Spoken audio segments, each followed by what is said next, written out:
Give me just a moment, folks. I'll have it all set up. Alright, so...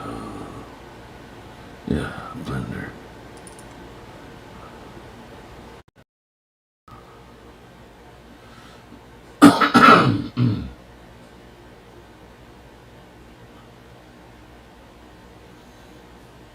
There it is. Alright. Let's do this. There we go. Now let's go back to here.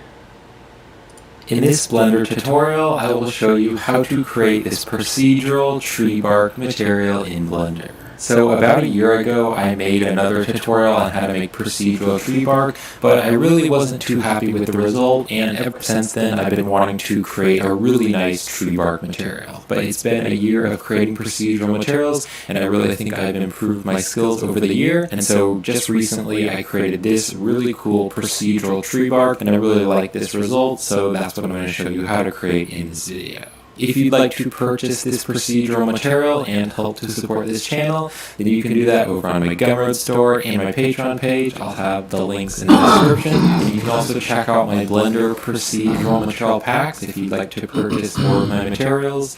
And if you'd like to learn how to create all of my procedural materials, you can also check out my Blender procedural material tutorial playlist on YouTube.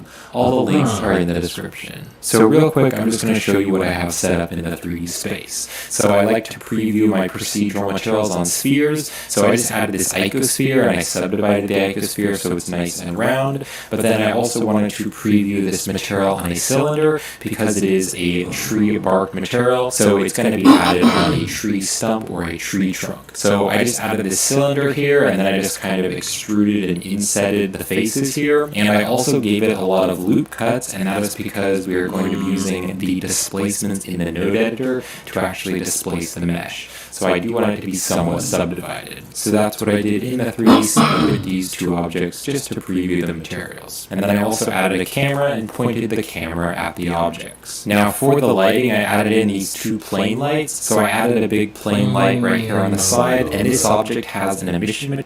Hold on. First things first. We already got a cube, right? We don't need a cube, we need a ball and a cylinder. So I think what we'd do is shift A. Yeah, and then there's a meatball.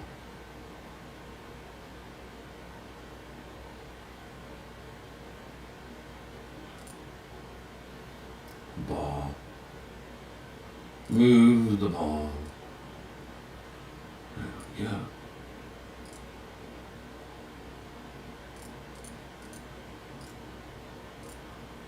Delete that, yeah. So there's the ball. Weird. Probably need to move it up a little bit. There we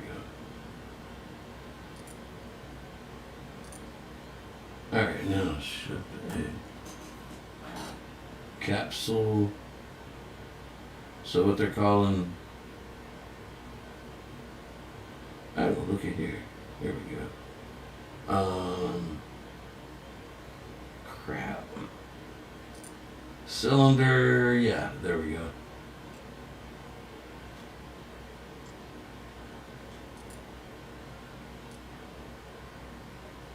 Get that above. No. Let's move it over this way.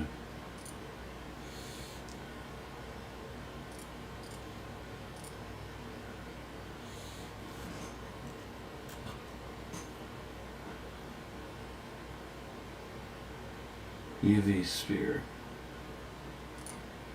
There we go. That's better. There we go. Alright, no,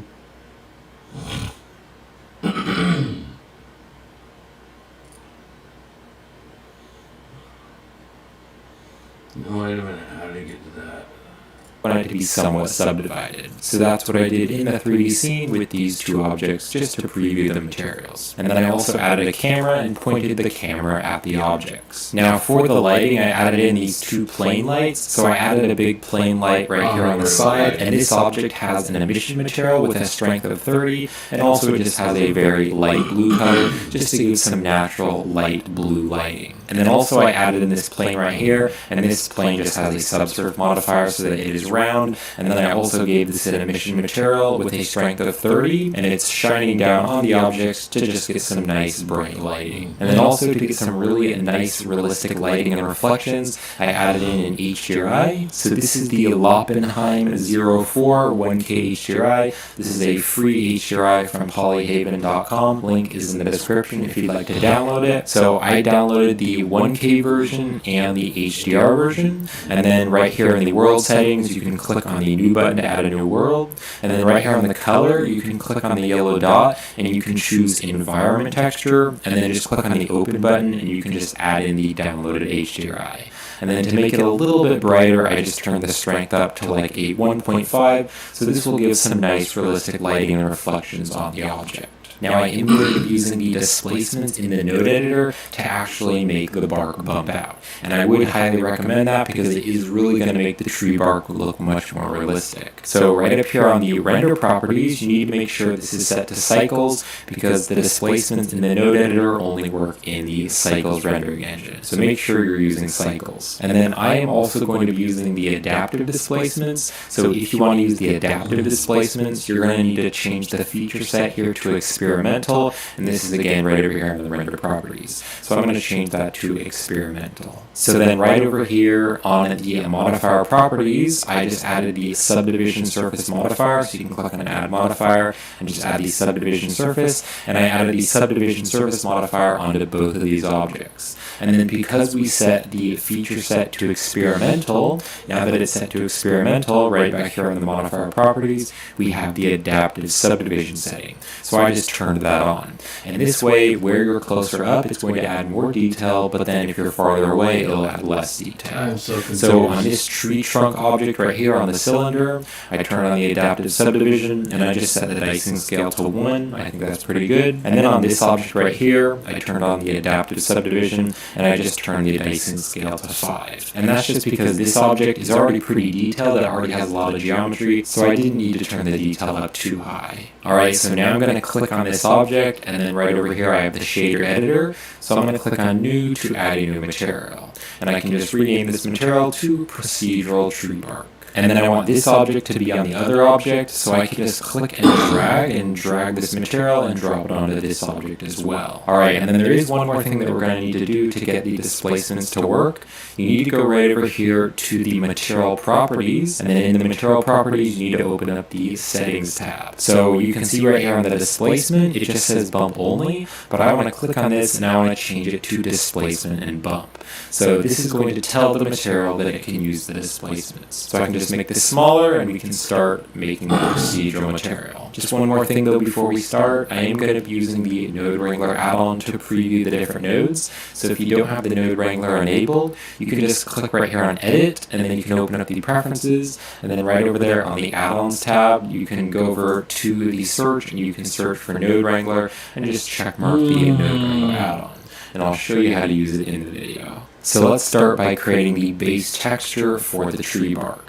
So I'm going to press Shift A, and I'm going to go here to the search, and I'm going to add a Voronoi texture. So you can just search for the Voronoi, and I'm going to add the Voronoi texture and drop it here. And then I want to preview it, so I'm going to hold down the Control and Shift key and select the Voronoi texture. That's using the texture from the Node Wrangler, and it's going to preview that texture. Now, I don't want this material to look like a bunch of little circles here or a bunch of little dots, so I'm going to click on this drop down, and I'm going to change this to the Chebyshev. And now by changing it to the Chebyshev, you can see that we have a bunch of squares. And that is kind of what I want. Because if you've looked at bark materials, it kind of looks like there's a bunch of squares or a bunch of rectangles, but the rectangles are kind of scaled upwards or stretched upwards. But then, of course, they're very natural and organic and random, and they have a bunch of noise, and they're kind of bumpy. So this is what I'm going to use for the base of the texture. And then also on the scale here, I'm just going to turn the scale to like an 8 so it is smaller. Now also with the Voronoi texture selected, I'm going to press Ctrl T, and that's going to add the texture coordinate and mapping. Now I want to use the object coordinates, so I'm going to take the object and we're going to plug that up to the vector. Now, as I said earlier, the main texture of tree bark seems to be stretched up, so I want to use this mapping node to actually stretch the texture up.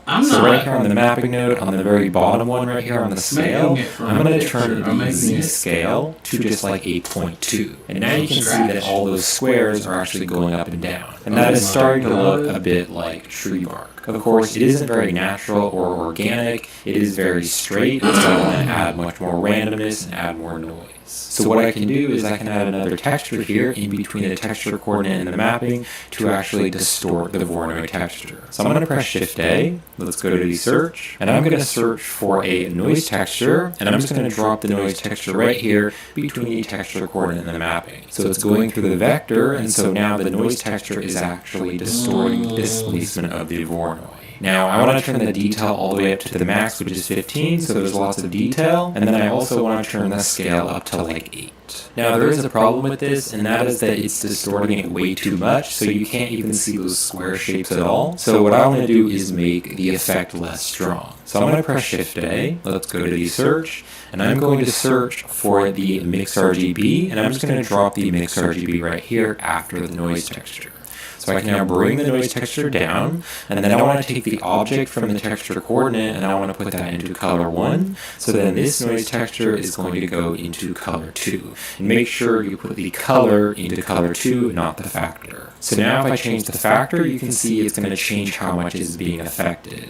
Now I actually want to click on the mix here, and I want to change the mix to the linear light, so change it to linear light. And now when I drag the factor, you can see that the texture isn't being moved around as much, and so we can actually kind of preview what it's doing better. So if I turn this factor value all the way to 0, it's just using the object coordinates, but if I turn the factor all the way up to 1, it's just using the noise texture. So I mostly want it to just use the object coordinates, and I just want it to use the noise texture a little bit. So I'm going to drag the factor way down and make it very small. And I'm going to be using a value of 0.08. So in the factor right there, you can type in 0.08, and now if you look at that texture, you can see that it is mostly keeping the shape. It is keeping the shape of those squares or those rectangles, but there's a little bit of noise here and there, which is kind of distorting it. So now it looks much more random and organic, and we have a really cool texture here. Now right here on this noise texture, we also have a roughness value, and I do want to turn the roughness value up, because if I turn it up, it's going to add even more detail and roughness, and I think it just makes it look more like bark. But I don't want to just turn the roughness up evenly so that there's more roughness all over the place. I want some parts to have more roughness and then other parts to have less roughness. So I'm going to take the texture coordinate and bring it over, and then I'm going to select this noise texture here, and I'm going to press Shift D to duplicate it, and we're going to stick it down here. So I can now take the object from the texture coordinate, and I'm going to put that into the vector. So I can now take the color from this noise texture, and I'm going to put that into the roughness. So this way, instead of just evenly changing this with this factor value, by using the color from this noise texture, some parts are going to have more roughness, and then other parts are going to have less roughness. Now on the scale here, on this noise texture, I'm just going to turn the scale to like a 3, and then I will leave the detail at the max, which is 15, so it's very detailed. Now I want to have more control over this, so to have more control over the colors, I'm going to press Shift A, let's go to the search, and I'm going to search for the color ramp, and we're going to stick the color ramp right here in between both of these noise textures. So I now want to take the black tab, and I'm going to drag the black tab out, and I'm going to bring it out to about here, and then I can take the white tab, and I'm going to drag that over as well. So now if I zoom in here, you can see most of this doesn't have any roughness, but then some parts here and there have lots of roughness. Now I don't want it to be that contrasty, because that's very contrasty. I do want to have some amount of roughness all over the texture. So to do this, I can click on the black tab, and I can make the black tab lighter. So I'm going to click on the color, and I'm going to make this lighter, and as I make it lighter, you can see there's more and more roughness. And if you want to use the exact same color that I'm using, you can click on this tab, and you can go here to the color, and if you click over on the hex value, you can type in B1, B1, B1. So that is the exact color that I'll be using. And then I do want to take the white tab right here, and I just want to make this white tab a little bit darker. And again, if you want to use the exact same color that I'm using, right over here on the hex value, you can type in CE, CE, CE. So now if you zoom out here, you can see some parts definitely have more roughness, but then other parts have less roughness. So it just makes the texture a bit more random and organic. Now I want to organize my nodes very well, just so that they're very easy to understand. So I'm going to be putting these nodes in a frame. So I'm going to press B for the box select, and I'm just going to box select all these nodes here, but not the texture coordinate and not the principled. So just all these nodes here in the middle. I can now press Control J. So Control J is going to join them together into a frame, and then I can just kind of push them together just so that they're compacted a bit more. So something like that. Maybe even bring these down a little bit so they're a bit more compacted. Alright, so I can now click on the frame, and I want to rename the frame. I want to add a label. So I'm going to press the F2 button, and that's going to change the node label.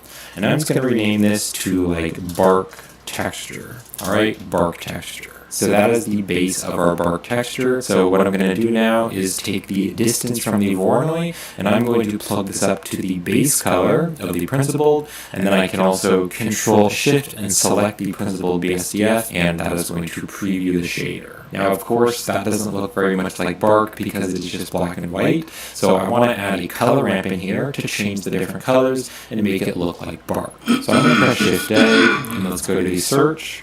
And I'm going to search for the color ramp node, and I'm going to stick the color ramp right here between the Voronoi and the principled. So I can now change the colors in here, and that'll change the bark color. So I'm going to click on this black tab right here, and then I'm going to click on the color, and for this first color, I'm going to make this a very light color, and then kind of a brown color. So a very light brown. And if you'd like to use the same exact color that I'm using, you can go over to the hex value and you can punch in 967759. So that is the exact color that I'll be using. And then I want to add a color in the middle, so I'm going to hold down the Control key and click right in here, and I'm just going to add another tab, and then I want to bring this tab over a little bit so it's over here. And then this one, I'm going to click on the color, and I'm going to make this a brown color as well, so something like this, and it's going to be a bit darker. And again, if you want to use the exact same color that I'm using, over here on the hex, you can punch in 593F29.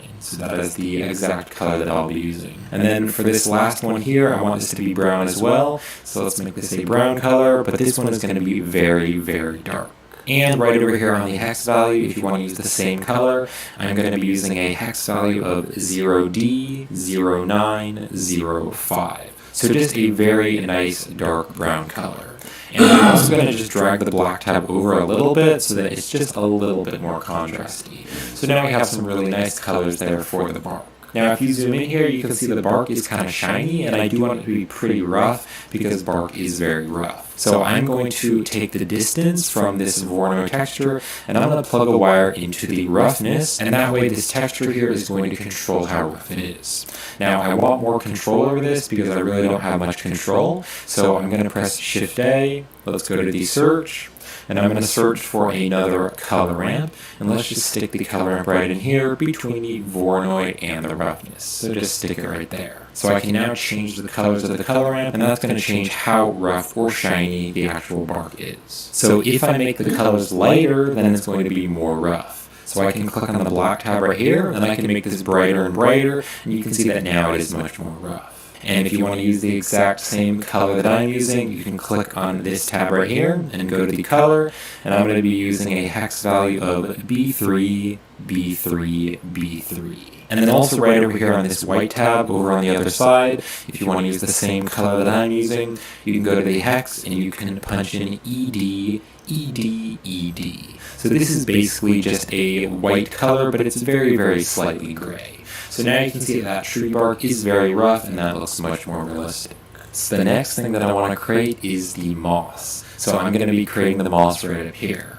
So I'm going to press Shift A, let's go to the search, and I'm going to search for a noise texture, and let's stick the noise texture right up here. And then I want to use the object coordinate, so on the texture coordinate, I'm going to take the object, and let's put that into the vector. and then I can Control Shift and select the noise texture to preview it. Now on the scale, I just want to turn this up to like a 7, and then I do also want to have lots of detail, so let's turn the detail all the way to the max, which is 15. And then I do want to add quite a bit of roughness, so I'm going to turn the roughness up to like a 0.65, so a 0.65, and now that has a lot more detail. And then I do think the moss looks pretty cool if it has a bit of distortion, so on the distortion value, I'm just going to turn this up to like a 0.3, so that there's a little bit of distortion. Now what I want to do is create a mask to tell the texture where the moss is going to be. So I need to make this more contrasty. So to do this, I can just press Shift A, let's go to the search, and I can search for a color ramp, and let's click on the color ramp, and I'm just going to drop it right in here in this wire, and just make sure you Control Shift and select the color ramp to preview it. So I can now bring these two tabs together, and that is going to make it more contrasty. So I'm going to drag this black tab to about here, and then I'm going to drag the white tab out so that the actual white parts are brighter. So just bring it to about there. So wherever the white parts are, that is where there's going to be moss. So you can play around with this. If you want very little moss, you can just bring these over here, and now there's not going to be very much moss. Or if you want a lot of moss, you can drag this over. So this way there'd be a lot of moss. I don't really want that much moss, so I'm going to drag this over to about there. So let's zoom out here, and I want to join these together into a frame just to organize them very well. So I'll press B for the box select. I'm just going to box select these two nodes, and then I can press Control J, and Control J is going to join them together into a frame. And then with this frame selected, I can press F2, and that's going to bring up the node label, and I'm just going to rename this to Moss. So just rename that to Moss. Alright, so I now want to add the moss in the base color so I can actually see it. So to do this, I want to mix this color ramp in with the color of the texture. So I'm going to select this color ramp, hold down the Shift key, and select this color ramp, and then I can press Control 0. And that is using a feature from the Node Wrangler add-on, and it's going to add a Mix RGB. So I'm just going to open up the Mix RGB, just click on the arrow to open it up, and then I'm going to just box select these nodes right here, and I'm just going to bring these nodes over so we have a bit more space. So I actually want to take the color from the mix, and I'm going to put that into the base color. Alright, so then I want to Control Shift and select this mix to preview it. So right now you can see that it is adding the moss, but the moss is all white. So what I want to do instead is take the color ramp here from the moss, and I want to put this into the factor. And the factor is going to tell it what parts are going to be color 1, and then what parts are going to be color 2. So then we can take this color ramp here, with the brown colors, and I'm going to put that into color 1. So now color 2 is going to be the moss color, because this color ramp right here is telling it where it's going to be moss and where it's going to be the bark. So right back over here on color 2, I can just click on this color, and I'm going to make this kind of a greenish, brownish, mossy color. And if you want to use the same exact color that I'm using on color 2, you can go to the hex value, and you can punch in 436C28. So that is the exact color that I'll be using. So I can now Control Shift and select the principled shader. Alright, so this is definitely looking more like a bark material, but it doesn't really have any bump. It's very, very smooth. So I want to add some bump into the normal to make it look like it's bumpy. So I want to add 3 layers of bump. So the first layer of bump that I want to add is the Voronoi texture, because this is the actual bark texture. So I'm going to take the distance from the Voronoi, and I'm going to pull out a wire, and I'm going to stick that into the normal. Now there's some weird shading issues, and that is because we need to convert this data into normal data.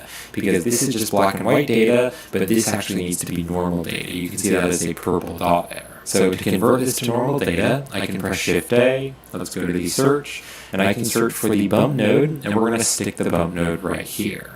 So then the distance can actually go into the height value of the bump, and then the bump normal can go into the normal of the principled shader.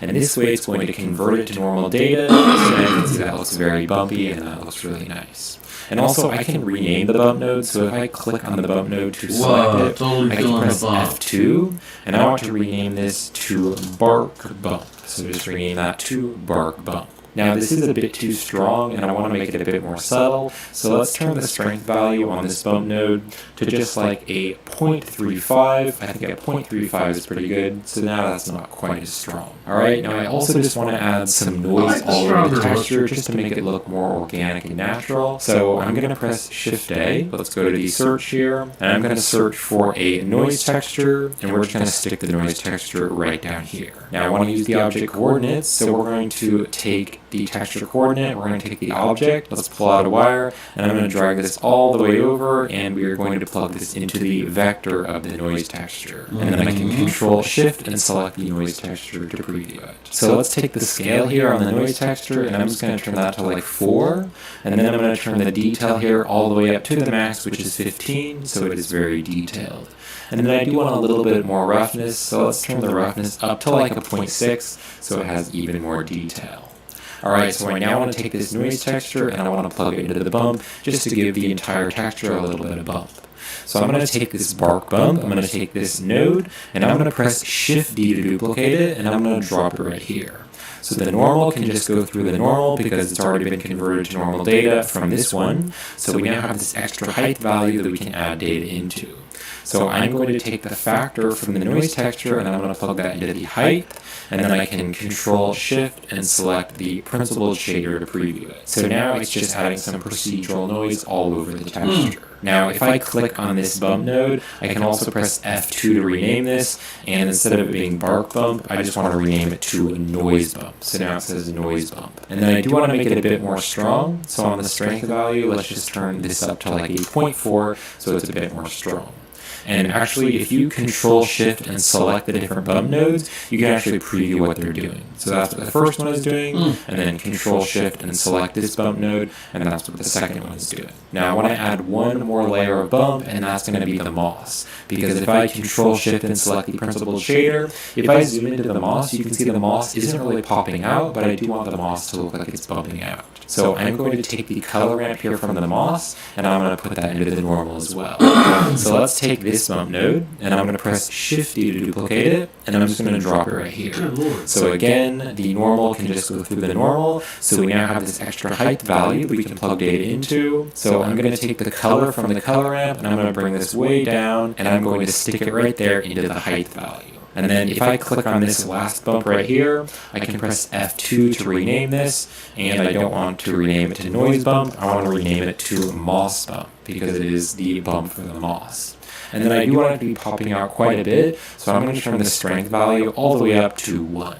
So now if you zoom in there, the moss is popping out, and that is looking very good. So this is definitely looking like tree bark, but there is one really important thing that I want to do here at the end, and that is to add the displacements. And this is really going to make it look like actual tree bark because it's actually going to be displacing the mesh. So what I want to do is I want to take the bark texture and I want to put that into the displacement to actually displace the mesh. So I can take the distance from the Voronoi texture and I'm going to pull out a wire and I'm going to plug this into the displacement here on the material output.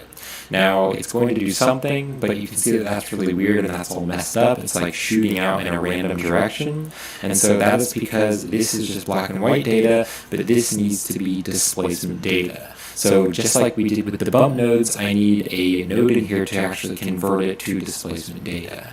So to do this, I'm going to press Shift A. Let's go to the search. And I'm going to search for the displacement node, and I want to drop the displacement node right here in this wire, and then I can just drag this down, and I'm going to stick this right down here underneath the principal. And then also you can see that this wire is kind of overlapping, so to make it not overlapping, I can hold down the Shift key, and I can right click and drag, and I'm going to drag a line over the wire and then let go. And what that's going to do is going to add this little reroute, and then I can just drag the reroute over. This is optional, you don't need to do it if you don't want to, but I just want to organize my nodes very well, so I'm going to bring that over, and that way it's not overlapping.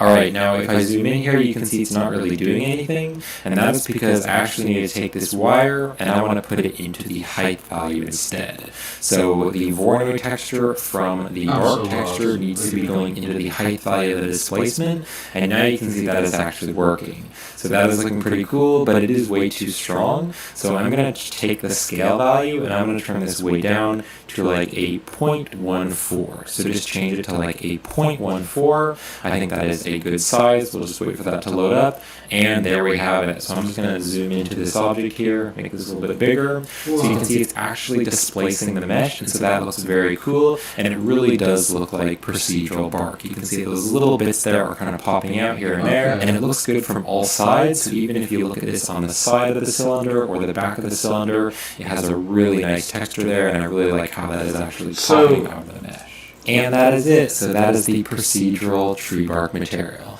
So I'll just give this a final render. So I hope you found this tutorial helpful, and thank you for watching. And if you in this Blender tutorial, hold up. Alright, so here's what I want to do. Instead of doing it on that, I'm just going to do it on my actual project.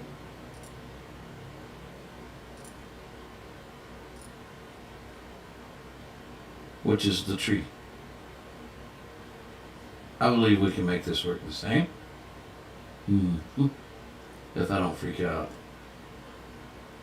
Alright, so what we gotta do is everything he did. Crap. I don't know. I don't know. I don't even know where to start.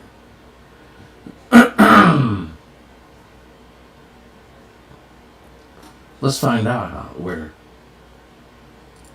So in this way, you don't use the actual pictures. We'll show you how to create this procedural tree bark material in Blender. So about a year ago, I made another tutorial on how to make procedural tree bark, but I really wasn't too happy with the result, and ever since then, I've been wanting to create a really nice tree bark material. But it's been a year of creating procedural materials, and I really think I've improved my skills over the year, and so just recently, I created this really cool procedural tree bark, and I really like this result, so that's what I'm going to show you how to create in this video. If you'd like to purchase this procedural material and help to support this channel, then you can do that over on my Gumroad store and my Patreon page. I'll have the links in the description. And you can also check out my Blender procedural material packs if you'd like to purchase more of my materials. And if you'd like to learn how to create all of my procedural materials, you can also check out my Blender procedural material tutorial playlist on YouTube. All the links are in the description. So real quick, I'm just going to show you what I have set up in the 3D space. So I like to preview my procedural materials on spheres. So I just added this icosphere and I subdivided the icosphere so it's nice and round. But then I also wanted to preview this material on a cylinder because it is a tree bark material. So it's going to be added on a tree stump or a tree trunk. So I just added this cylinder here and then I just kind of extruded and insetted the faces here. And I also gave it a lot of loop cuts, and that is because we are going to be using the displacements in the node editor to actually displace the mesh. So I do want it to be somewhat subdivided. So that's what I did in the 3D scene with these two objects, just to preview the materials. And then I also added a camera and pointed the camera at the objects. Now for the lighting, I added in these two plane lights. So I added a big plane light right here on the side, and this object has an emission material with a strength of 30, and also it just has a very light blue color, just to give some natural light blue lighting. And then also I added in this plane right here, and this plane just has a subsurf modifier so that it is round. I'm going to take a short 5-minute break. I'll be right back. And then we'll get to trying to make the tree look like a tree. So I got the limbs ready. I just got to pull them in there and then figure out how to marry materials together. I can't remember how to do that. But we're gonna try. I'm not monetized, guys, so I'm not worried about this part of it. I don't think there's any other consequences or anything.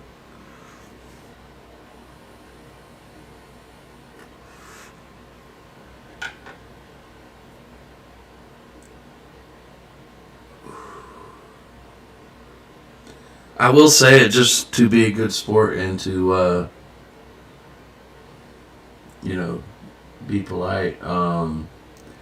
If you do want some good Blender tutorials, then Ryan King Art is a good channel to go to. I will say that. That way, at least I'm giving him a plug. I didn't block it out when it showed where to go to buy his stuff. Maybe, then if someone finds this video, they'll be like, okay.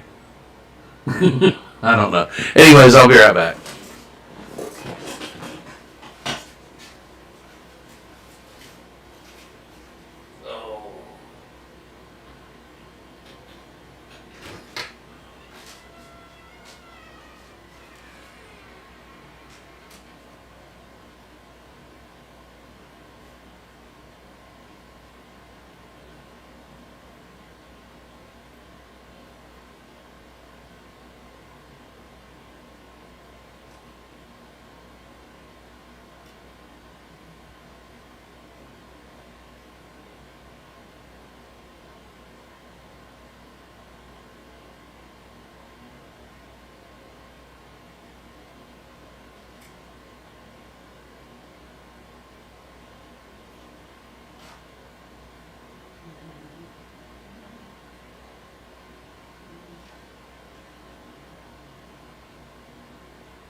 Okay.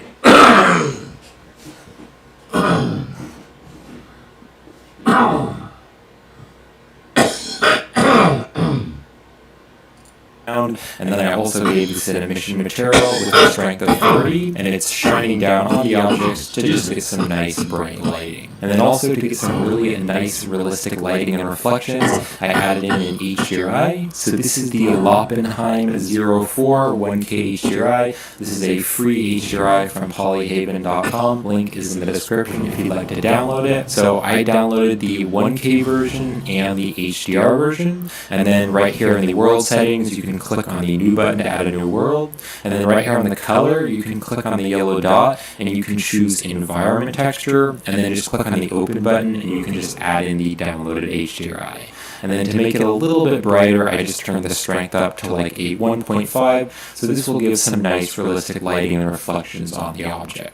Now I am going to be using the displacements in the node editor to actually make the bark bump out. And I would highly recommend that because it is really going to make the tree bark look much more realistic. So right up here on the render properties, you need to make sure this is set to cycles because the displacements in the node editor only work in the cycles rendering engine. So make sure you're using cycles. And then I am also going to be using the adaptive displacements. So if you want to use the adaptive displacements, you're going to need to change the feature set here to experimental, and this is again right over here in the render properties. So I'm going to change that to experimental. So then right over here on the modifier properties, I just added the subdivision surface modifier, so you can click on add modifier and just add the subdivision surface, and I added the subdivision surface modifier onto both of these objects. And then because we set the feature set to experiment, and then I also added a camera and pointed the camera at the objects. Now for the lighting, I added in these two plane lights, so I added a big plane light right here on the side, and this object has an emission material with a strength of 30,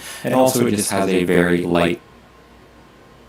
How did he do that? Added on a tree stump or a tree trunk. So I just added this cylinder here, and then I just kind of extruded and insetted the faces here. And I also gave it a lot of loop cuts, and that is because we are going to be using the displacements in the node editor to actually displace the mesh. So I do want it to be somewhat subdivided. So that's what I did in the 3D scene with these two objects, just to preview the materials. And then I also added a camera and pointed the camera at the objects. Now for the lighting, I added in these two plane lights, so I added a big plane light right here on the side, and this object has an emission material with a strength of 30. Hold on, let me see something here. If I hit this, no. Well, how's it get into that screen? Is what I'm wondering. Hold on. Let me look at his up here. What do we have going on? We have that.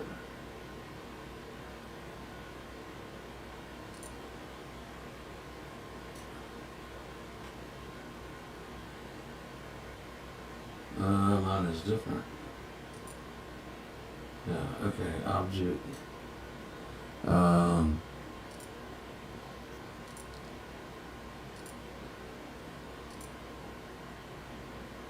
No.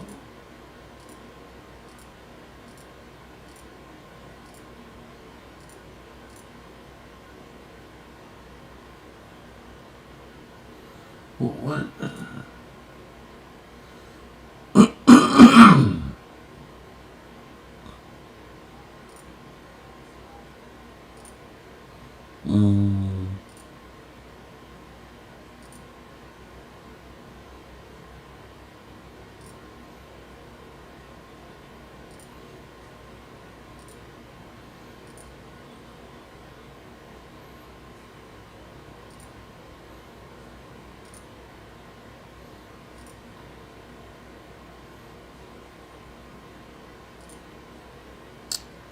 Wait a minute. Was it in light?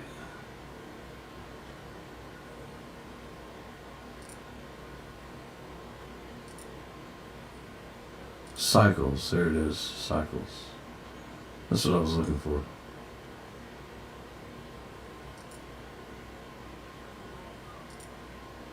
Yeah, okay. So they're all cycles.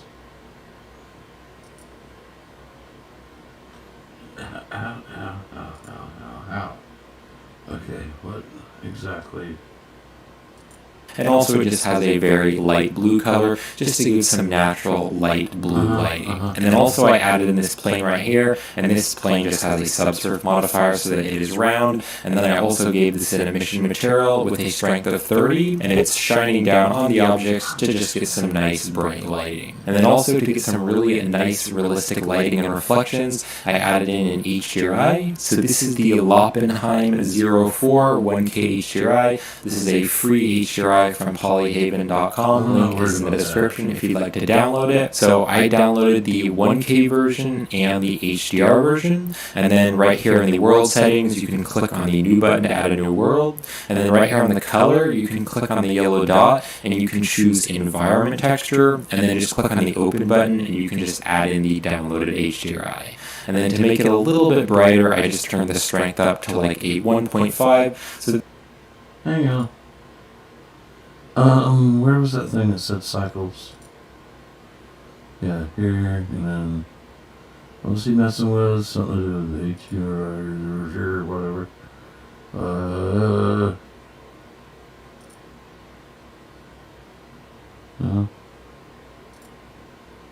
What was it a part of?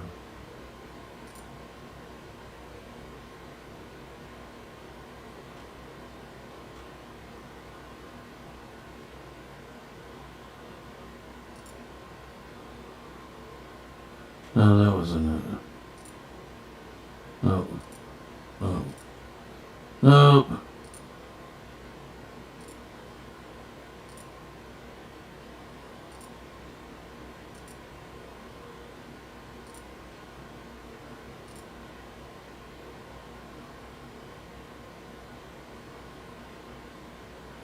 What part of this does that? Hold up. I did this. What is he in? He's in the world tab. Background.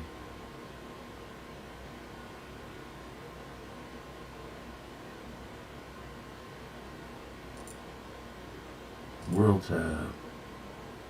Background, and then this. Go to environmental textures. Okay.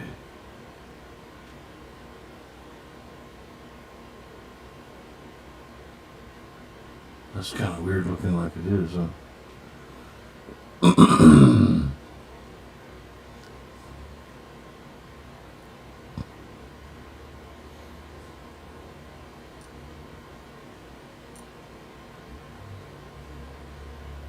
Wait, what did he have his set on? 1.5. 1.5. I'm way off. There we go. 1.5.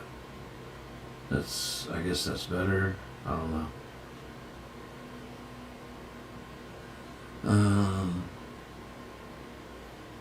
Goodness. Okay. Now back over here. What's he doing? this will give some nice realistic lighting and reflections on the object. Now I am going to be using the displacements in the node editor to actually make the bark bump out. And I would highly recommend that because it is really going to make the tree bark look much more realistic. So right up here. Hang on. See, I gotta figure out how to, where is use nodes?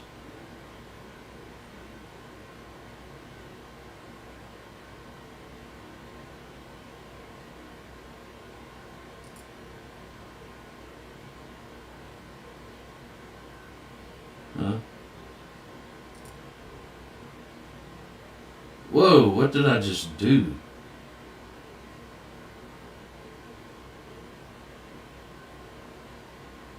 Well, I don't know. It's kind of weird.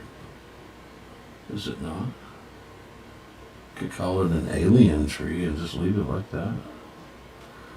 No. Let's undo. Whoa, what the heck? Oh, okay, that's just a point of view, I guess. What the? No. Okay.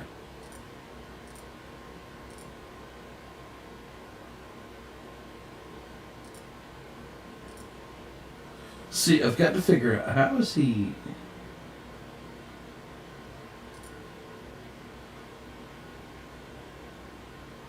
Holy tamale. Mine comes up down here. And what is this? And that's okay. So I guess we're doing the same as he's doing. It's just down here instead of up there. Like on this side. I don't know why.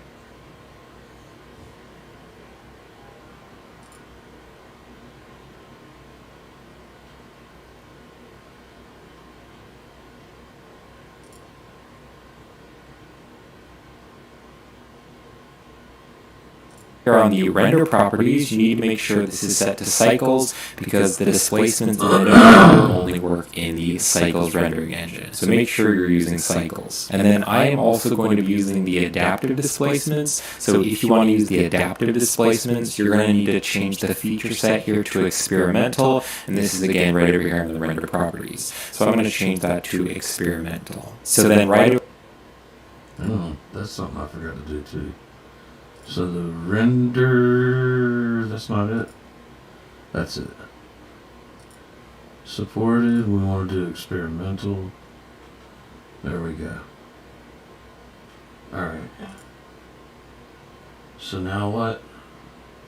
over here on the modifier properties, I just added the subdivision surface modifier, so you can click on add modifier and just add the subdivision surface, and I added the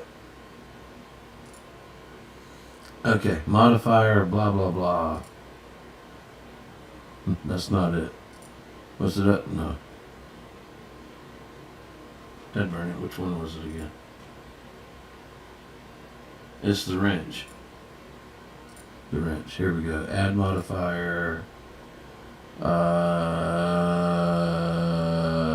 was it? Crap.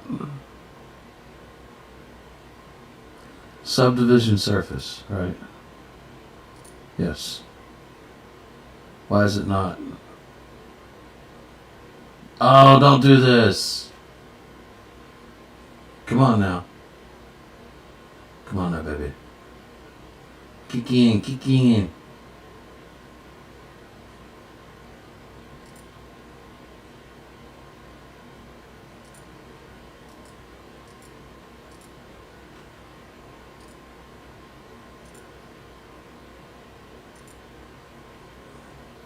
Come on now.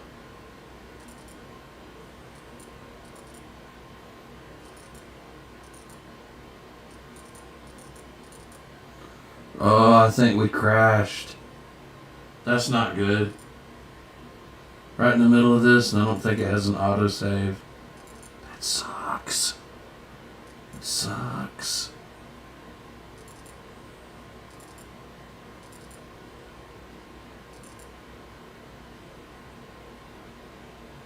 Well, what do we do? Come on. Oh, man.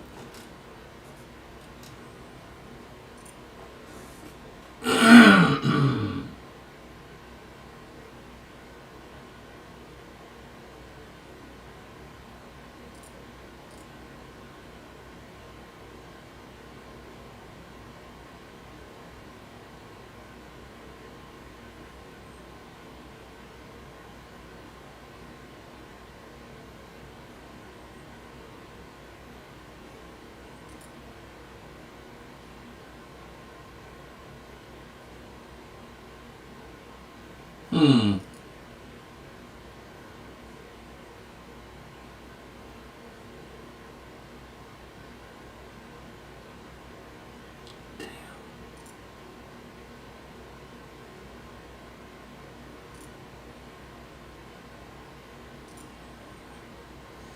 Well, gotta do all that over again.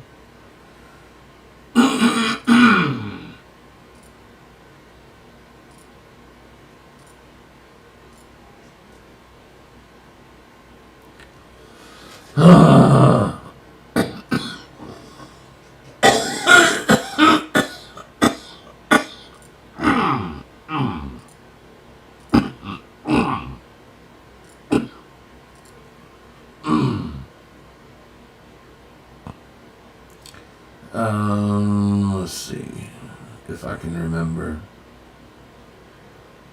What is this? Environmental texture, yeah. And then there's something. No, we don't want to do that yet. Isn't it here somewhere? Maybe here? No, that's different.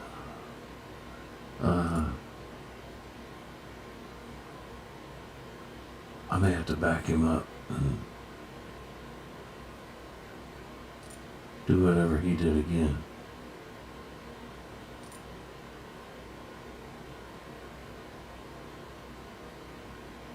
Was linear something different? No.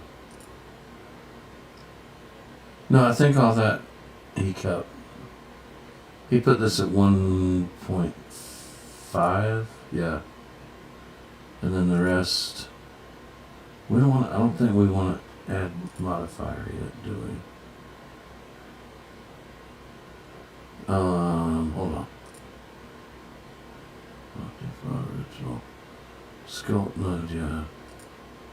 I remember that, and I got this, yeah, and then,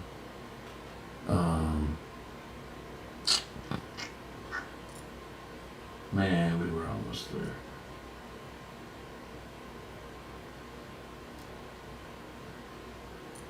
Right here. To just get some nice bright lighting. And then also to get some really nice realistic lighting and reflections, I added in an HDRI. So this is the Loppenheim 04 1K HDRI. This is a free HDRI from polyhaven.com. Link is in the description if you'd like to download it. So I downloaded the 1K version and the HDR version. And then right here in the world settings, you can click on the new button to add a new world. And then right here on the color, you can click on the yellow dot and you can choose environment texture, and then just click on the open button and you can just add in the downloaded HDRI. And then to make it a little bit brighter, I just turned the strength up to like a 1.5, so this will give some nice realistic lighting and reflections on the object. Now I am going to be using the displacements in the node editor to actually make the bark bump out. And I would highly recommend that because it is really going to make the tree bark look much more realistic. Okay. So right up here on the render properties, you need to make sure this is set to cycles because the displacements in the node editor only work in the cycles render. Hang on, let me do something else. Where did we get that before? Geometry nodes, right? And then you click on it and then boom. Here we go right here. Okay. And I'm guessing this does the same as what he wanted to do, right? Like, yeah. I think so. We never know.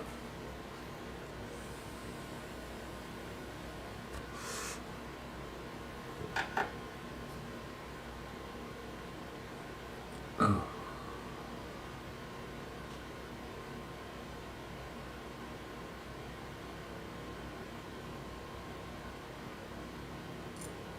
Okay.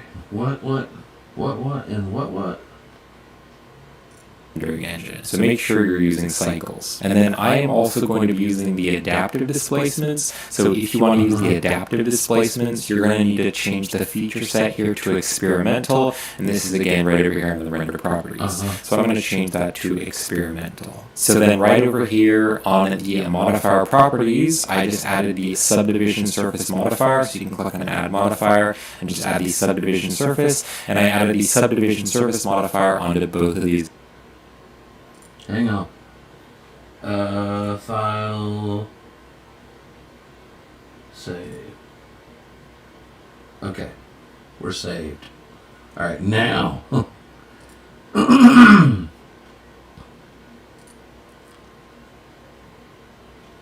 Is it gonna freeze again? It's gonna freeze again. No, please don't freeze again. Don't freeze again. Come on. Come on. Don't do this. I'm gonna have to take the cheap way out because this ain't working. This is not working.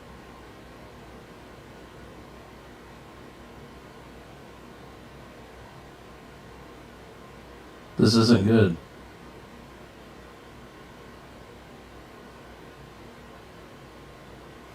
I'm gonna let it sit for a few minutes and see what happens. Maybe it'll pull back in.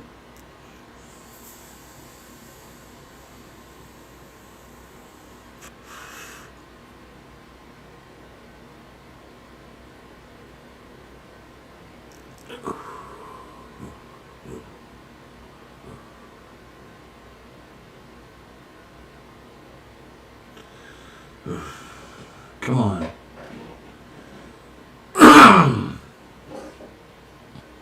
What What on earth does it go through that it takes that much? Like, as soon as I click on it, boom, it's gone.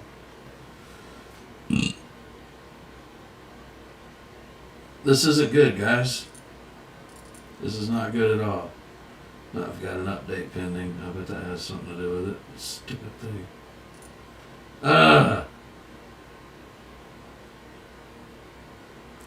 We may see this one deleted. I don't know.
We're just gonna play around with it. See what happens.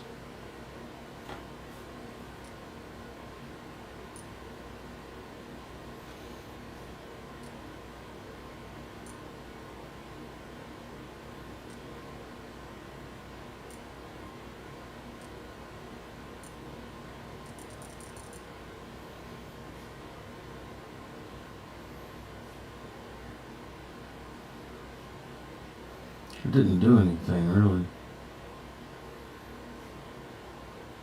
Just because it's on the subsurface.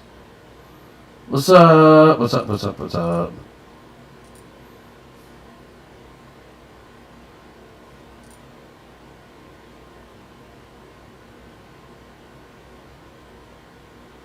Why is the modifier disabled?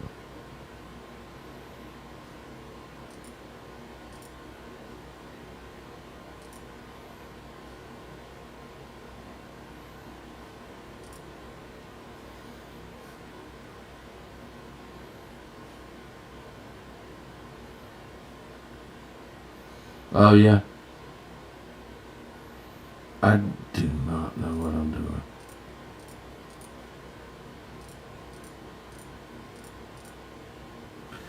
Okay, so that does not work.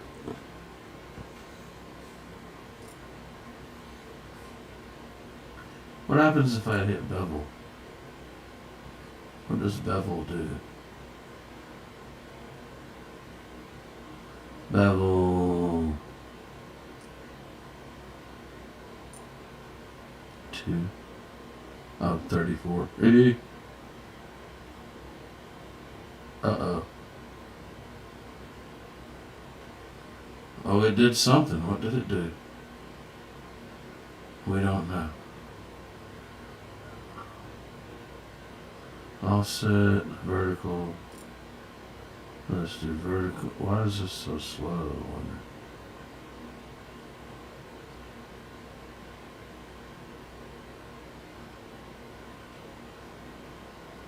I'm messing with Blender.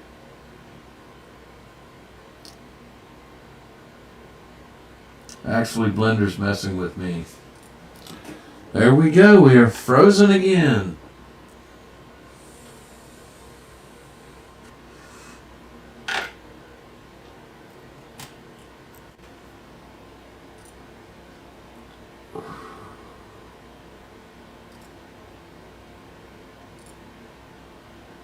Jeez, man. Let's get back in there. Oh, thank you. We're having problems here.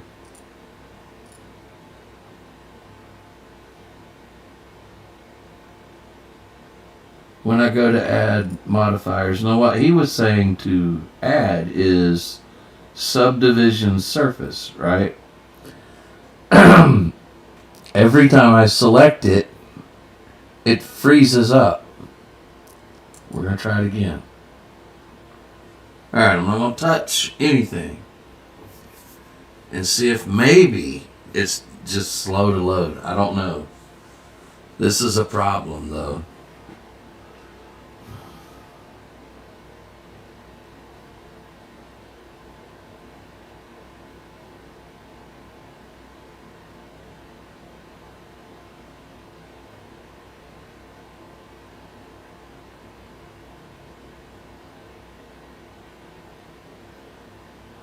It's not going to do it.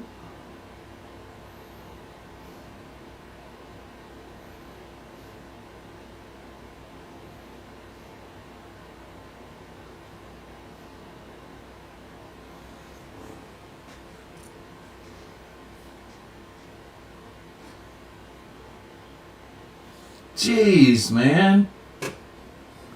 It's always something. It is always something.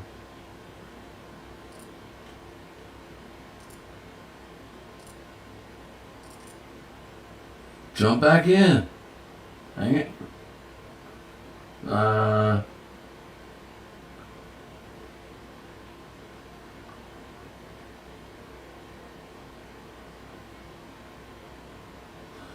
You know what? We could keep beating our heads around. I mean, yeah, I do need that tree done, but. Or we could just play with Blender. Just play with it. I haven't done that yet. I've been stuck in tutorials since I picked this up. What I have not done is just play around in it. Maybe that's what I need to do.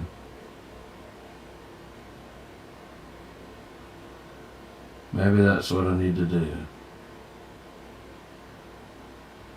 Let's just say general, I guess. Alright. I don't like the cube. We're going to get rid of the cube. Let's see. What could we add though? Shift A. Mesh.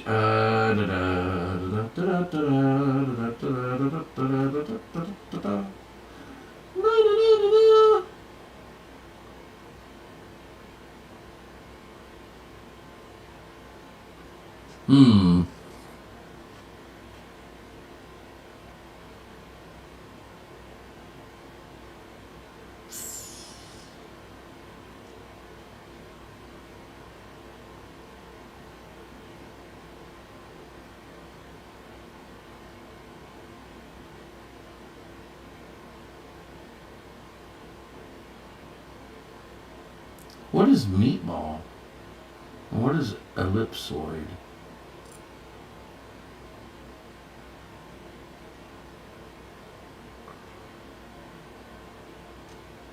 That's a meatball? Okay.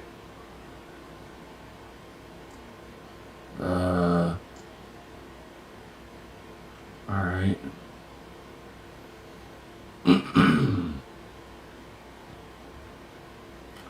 Well.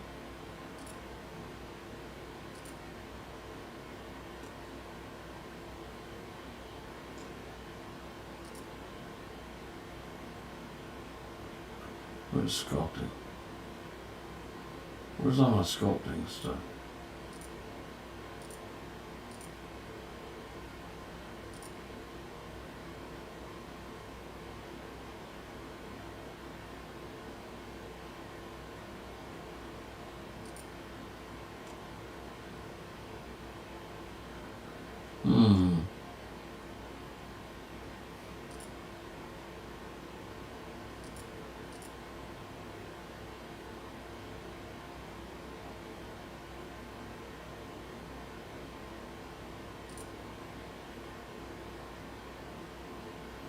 There should be more tools over here.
No, that's not it.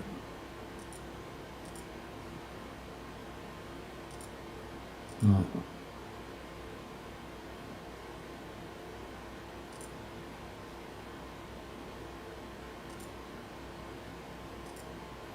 That's not it.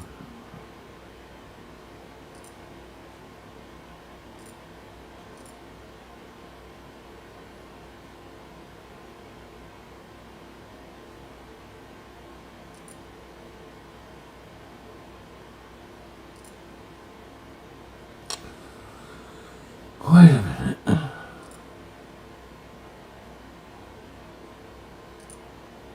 No, that's not it.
This is not what I was intending to do.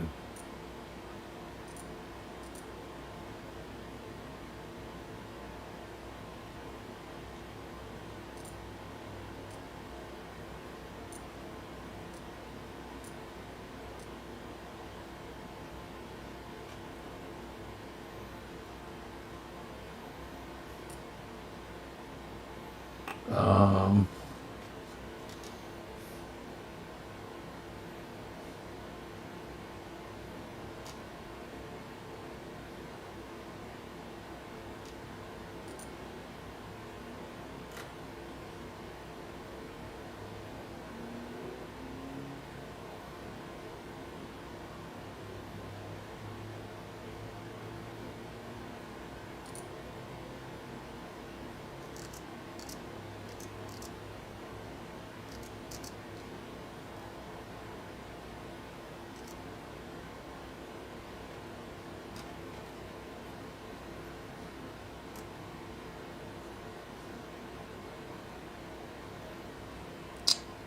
how do you do it the other way?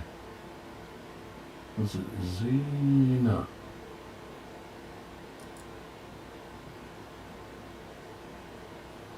No. No. that's not it.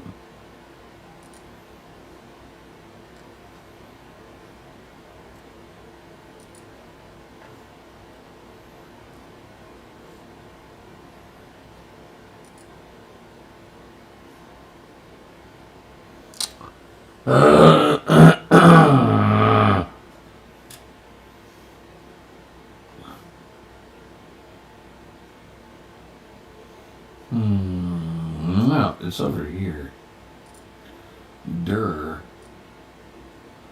Gotta make it face me so it's flat. There's some way to get this over here, I believe. No.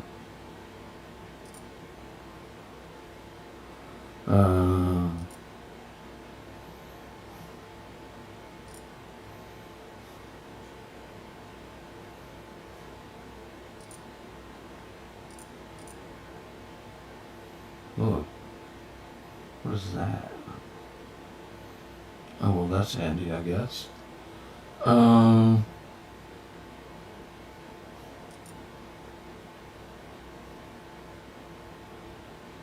about global?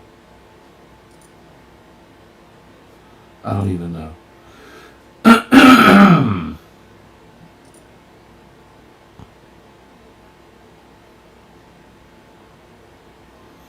Can we not? Like, no? I guess not.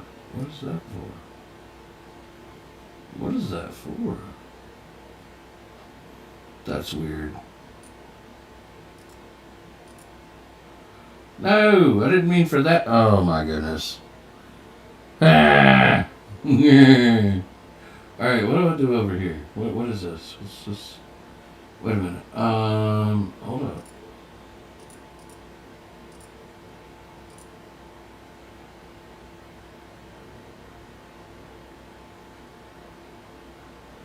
Hmm.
None of this is usable? Oh, it is usable. Okay.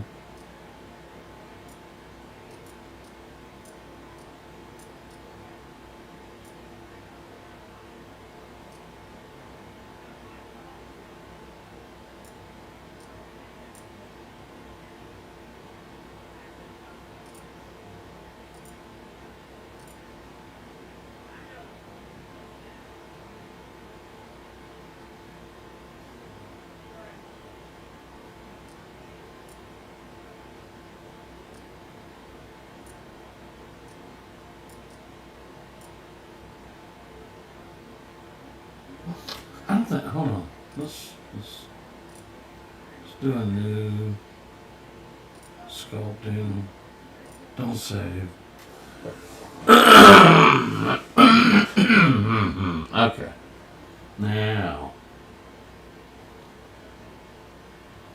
this is the fun one.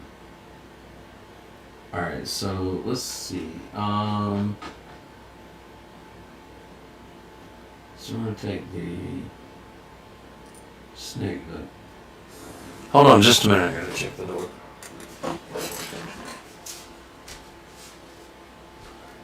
Oh, it's locked.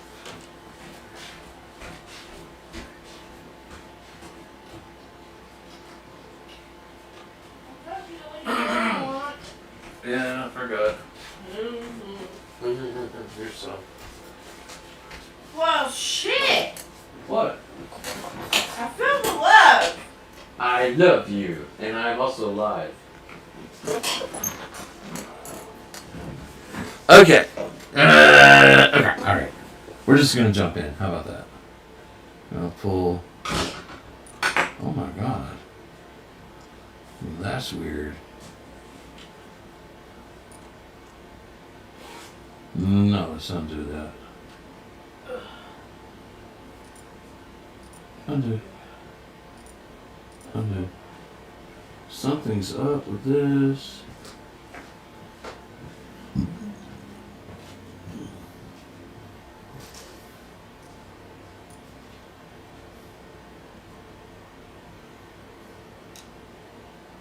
How do we do that?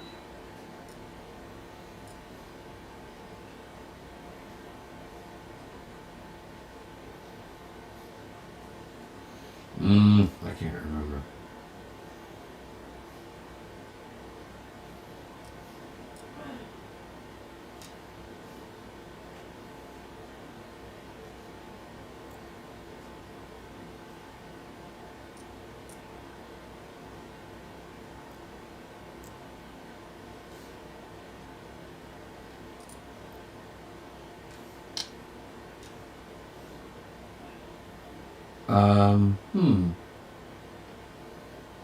There was a way to do that.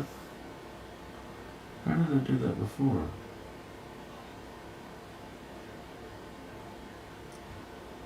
No.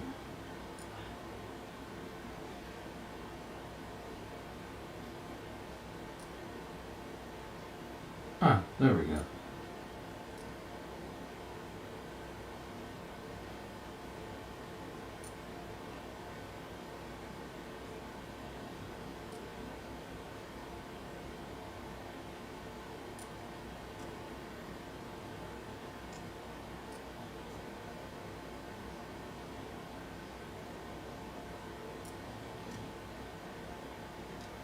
Hmm.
You can do me a favor tomorrow.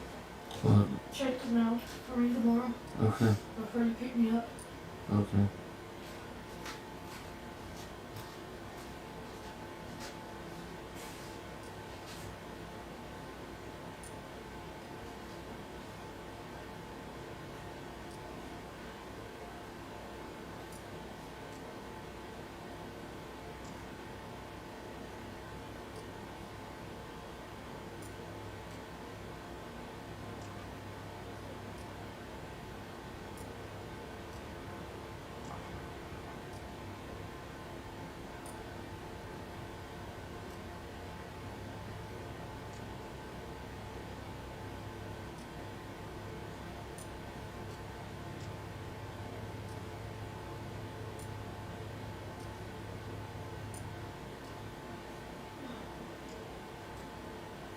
I don't know what I'm making, by the way.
Jesus, I hope not. We don't want to make that.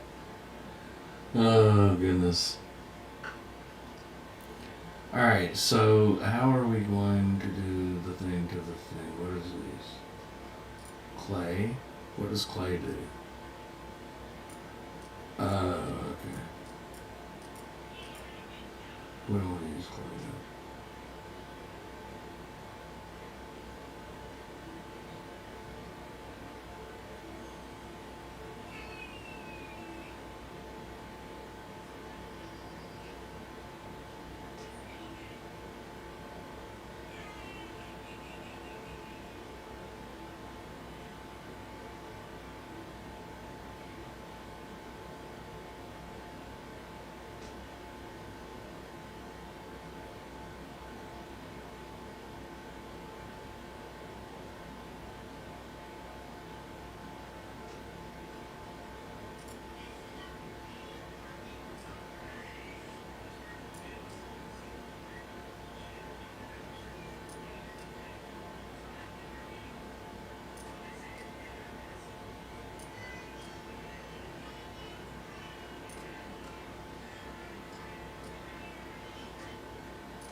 Let's make them little wrinkly things. That's pretty cool.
Ooh, that looks scary. So how do we, let's look at some other stuff. Let's look at render animation. What does animation do?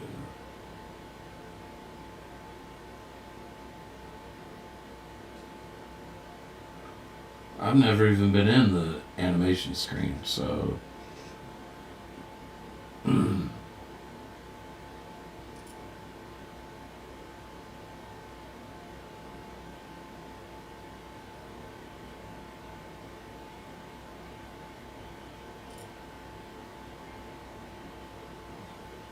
Nope.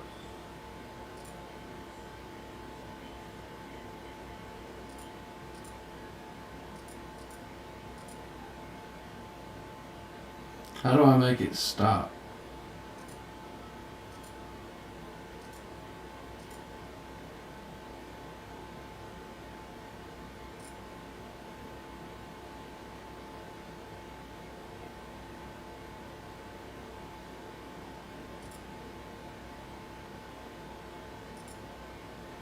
Okay. So that was a mistake. We won't mess with that. Let's see, volumetrics.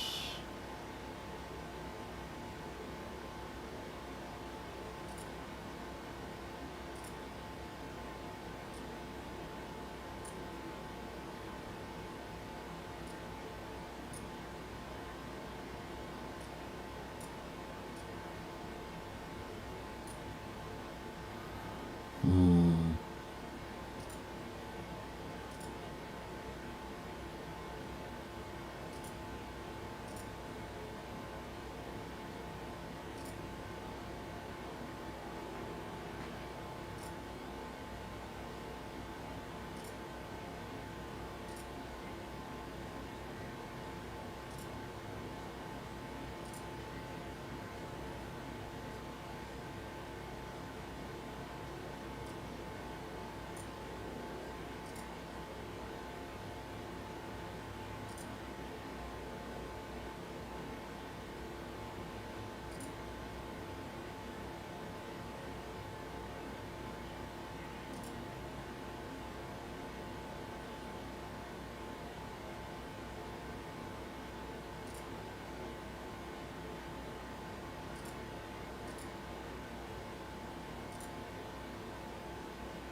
Hmm.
Wait, where's that at?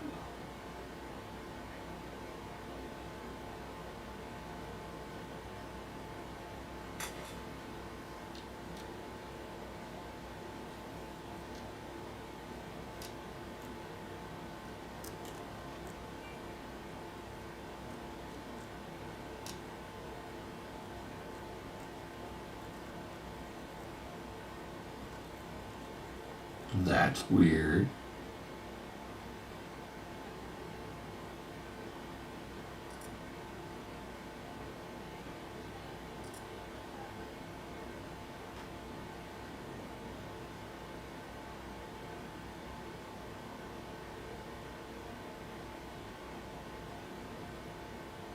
Wait a minute.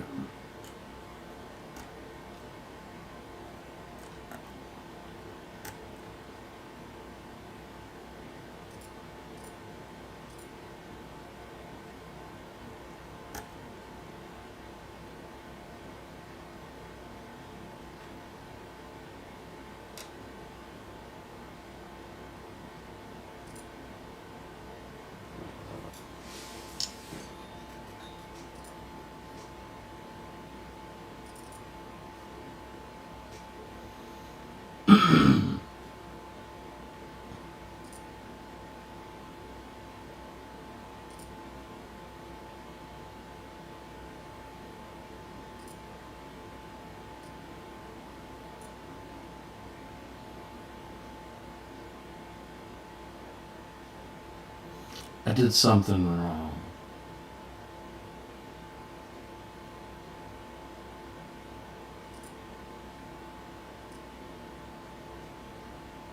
Yeah, I did something wrong here. What is, where's the image? That's the image right there, right? Okay.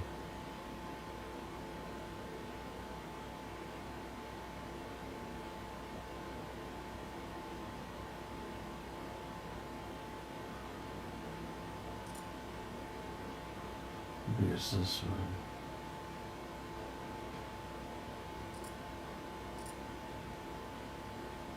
Why is that so bright?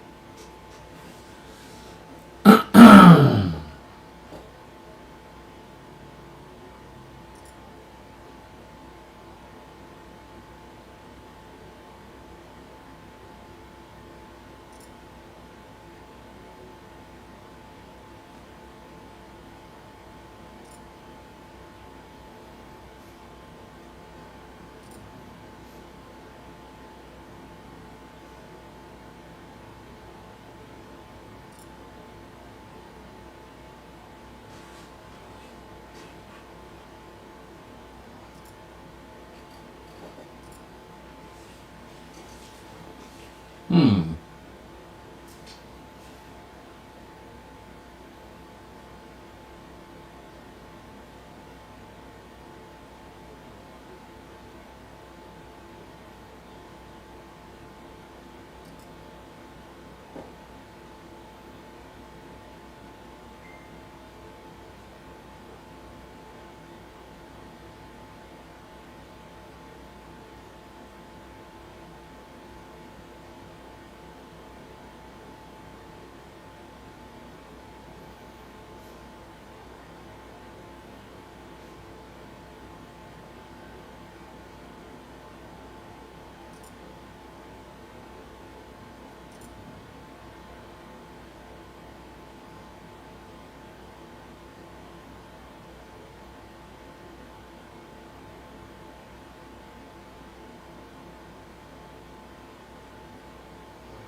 Hmm.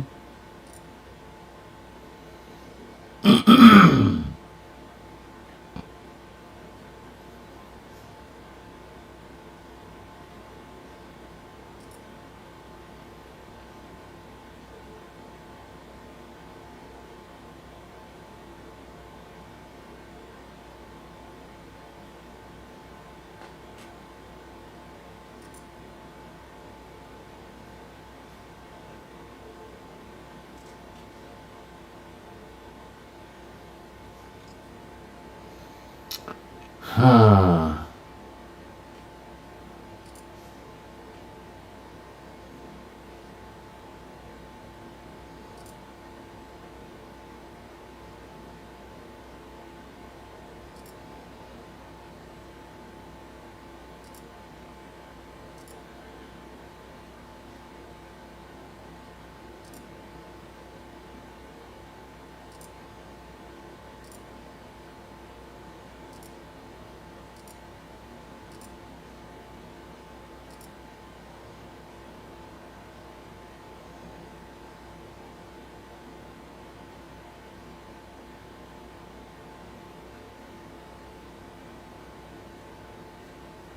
Oh, that's weird.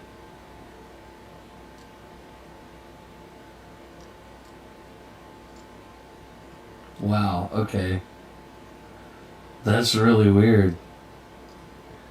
Okay, let's see here. What is orienting? Oh, I'm not worried about that. Let's see. Add.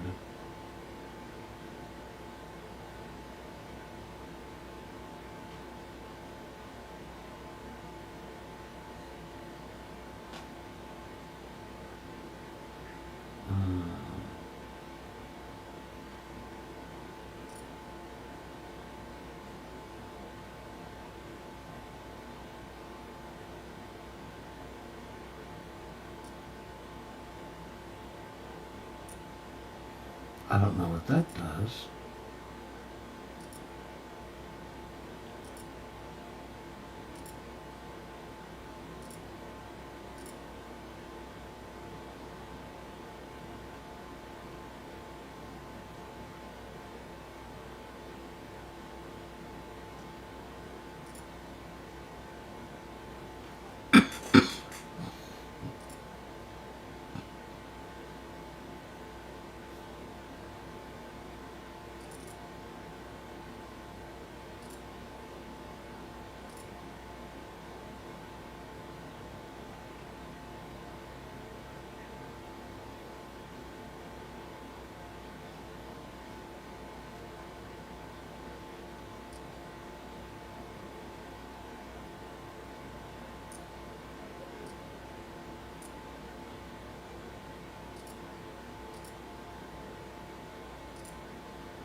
Hmm. Well, that ain't gonna work.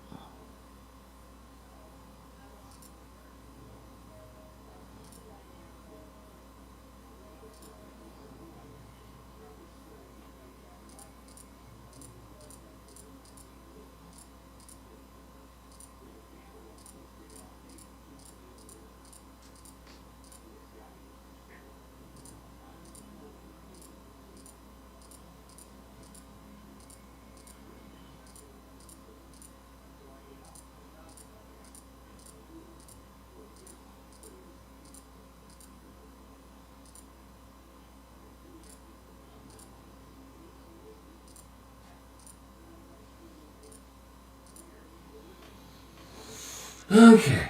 Alright, so let's go to Rendering? I think. Render.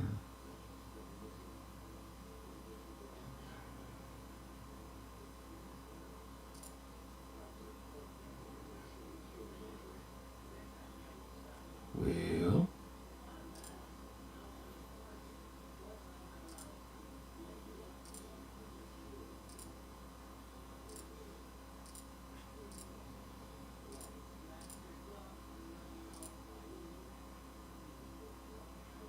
I thought we were. Okay. Okay. Well, I got this thing. I don't know exactly how I pulled that off, but let's go ahead and get that out of there. Let's see here. Rigid body world. What is that?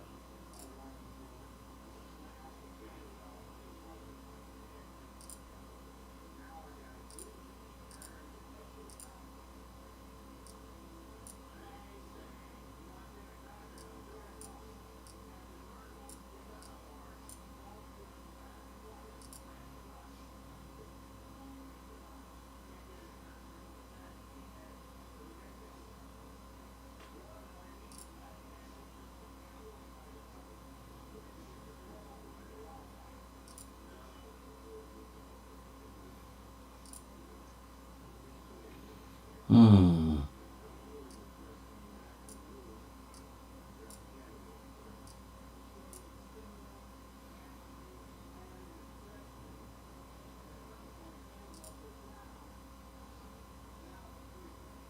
I have no idea.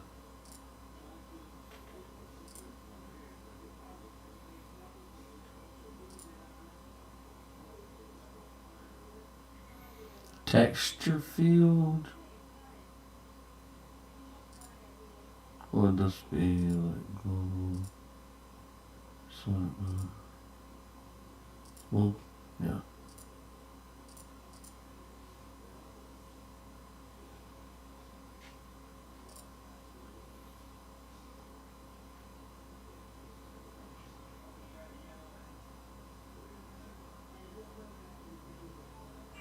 What is all this?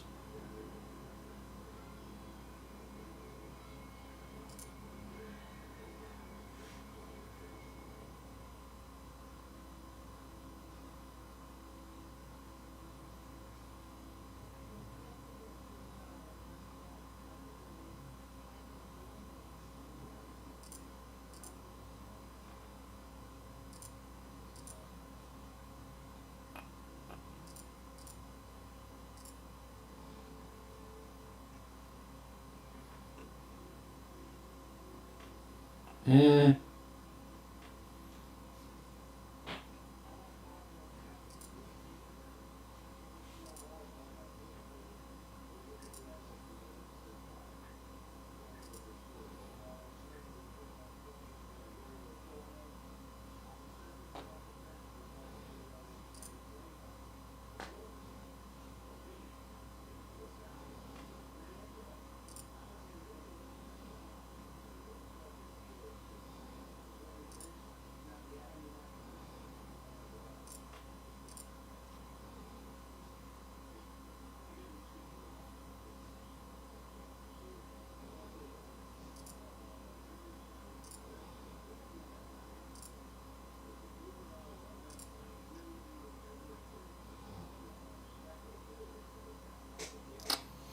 I don't know what I'm doing, to be honest with you.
I have no idea what that is.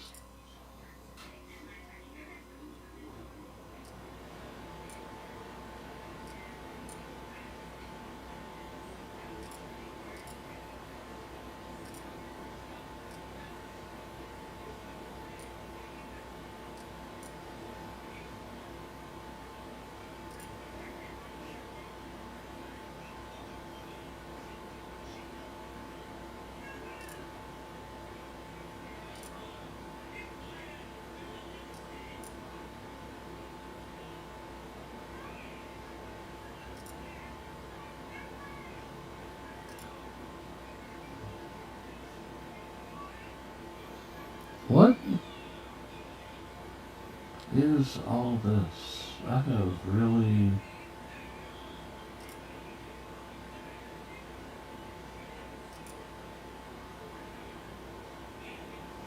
I don't know. It's a little weird.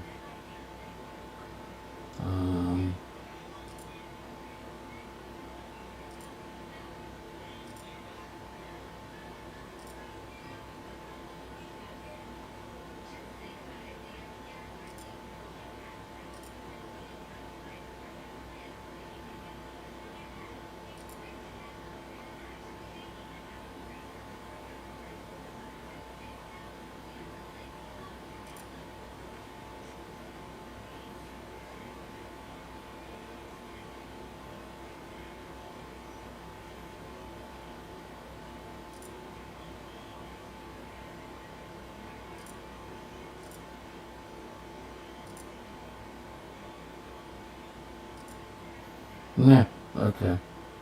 Let's see. Texture fields. I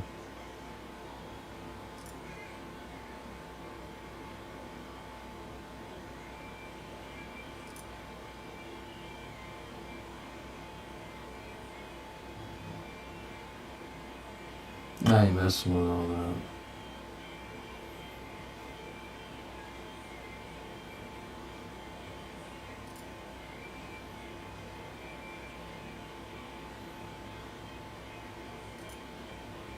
Oh.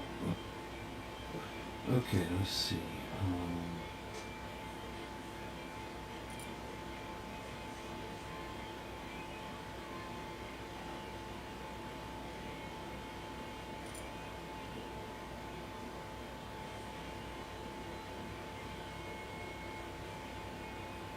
Okay, what does this do? How do I... Do I do anything to it, or is it just showing me something?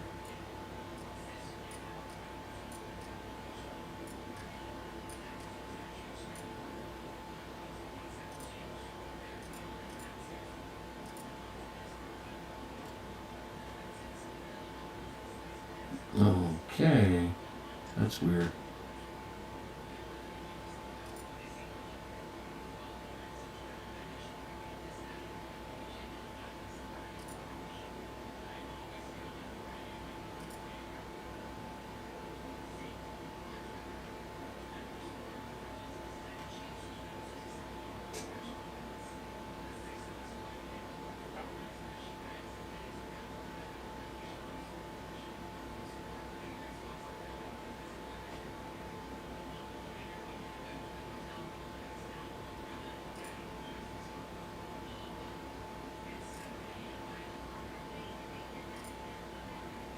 Oh, way out of my league here. Alright, so we made a weird thing, and I'm not sure what else to do with it.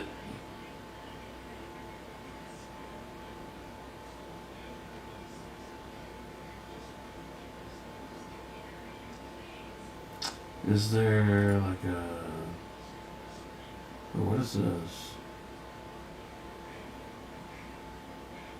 Well, this is a whole new something to play with here. Okay.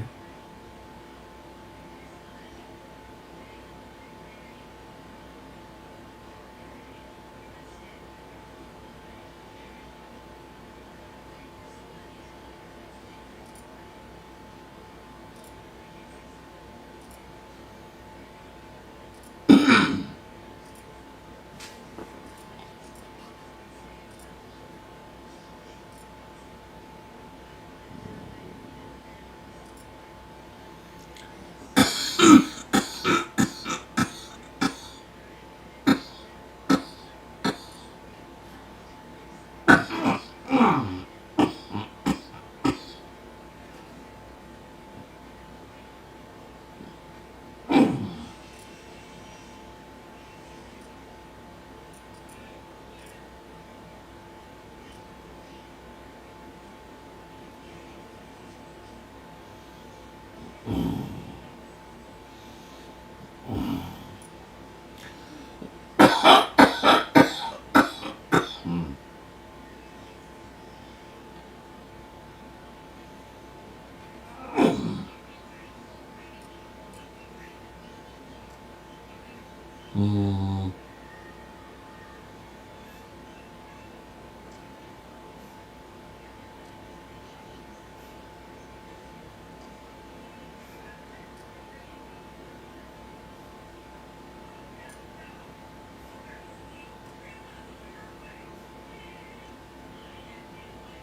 Mm-hmm.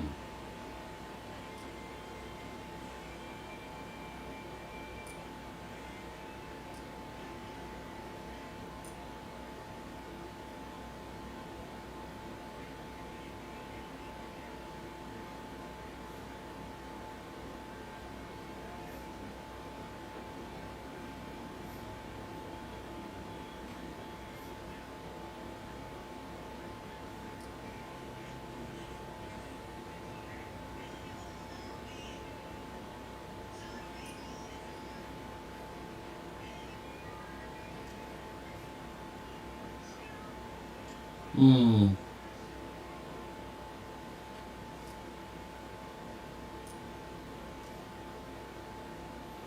No, I like that better. Okay.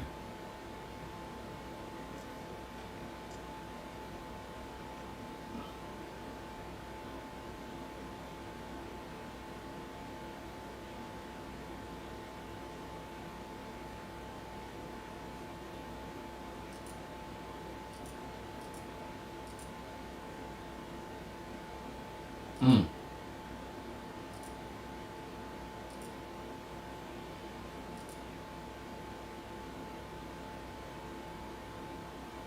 Mm.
Well, folks, I have no idea what this thing is.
Whoa.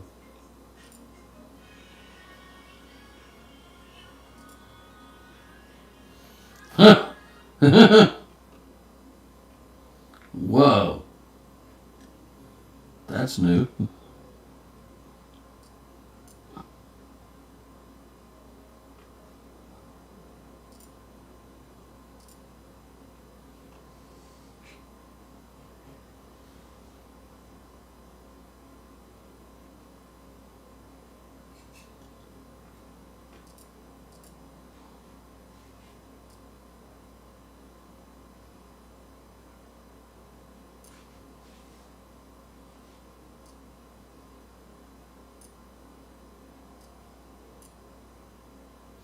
I'm not sure what that is either.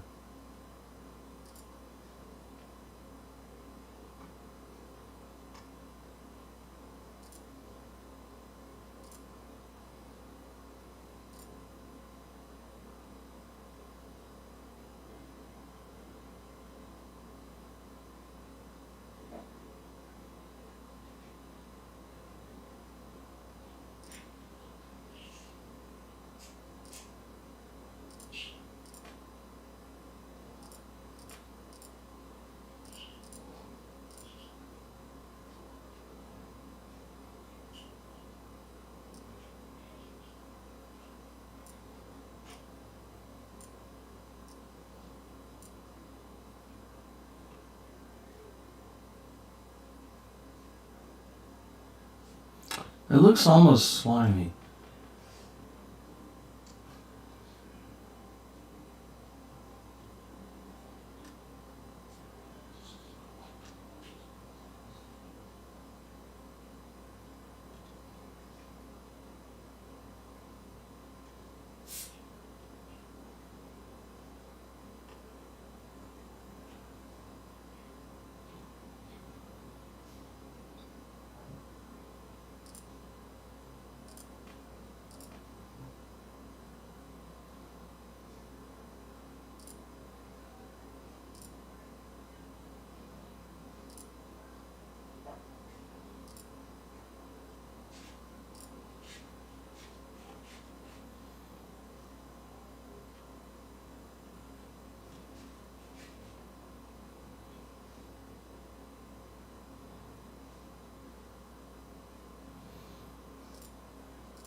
I have no idea.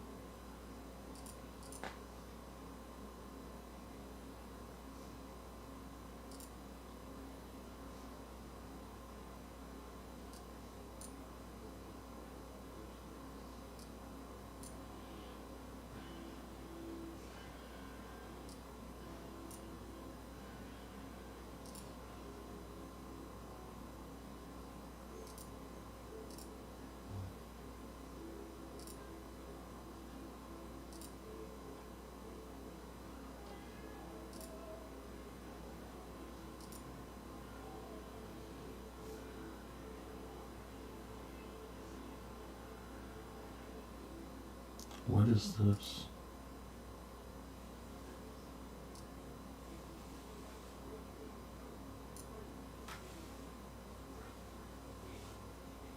I have no idea what I'm doing here.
It looks useful. It looks like I could bring it into something else once I learn what I'm doing.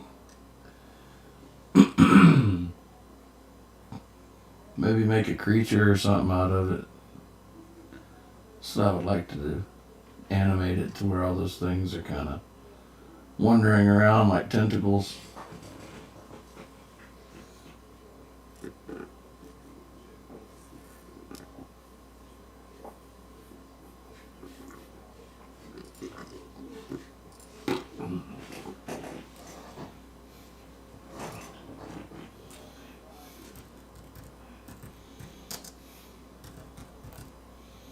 I'm going to save it as Freaky Thing.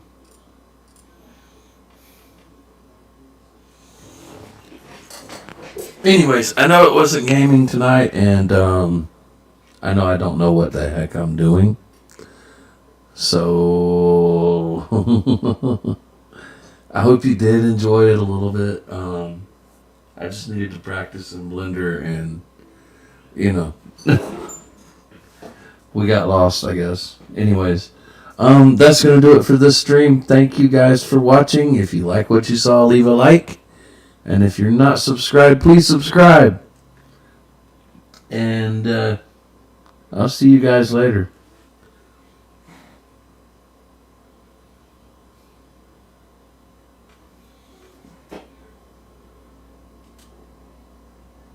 Oh yeah, like a beetle? Yeah. That is a weird thing, isn't it? It's just really weird.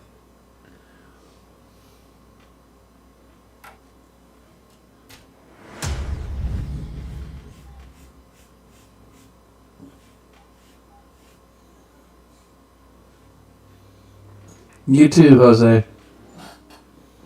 And you too, Seth.